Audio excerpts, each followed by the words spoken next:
So here I have this digital microscope. So if you want your kids to go outdoors and explore or just learn, or it's a good starter. So this is really nice. It comes with this case here, which fits everything.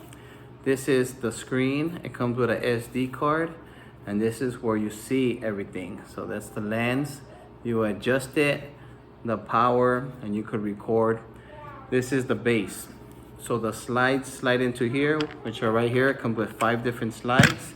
It comes with these little tweezers, the charging cable, and it comes with these 2 plastics. So if you want to create your own slides, these little plastics inside come out. You put the stuff in there, put this, and then you could see whatever's in there with this. So this is pretty nice to have, and it's a great learning tool. I got it. Wow, what is it, Mama?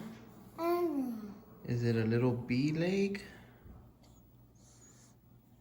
Wow, so cool.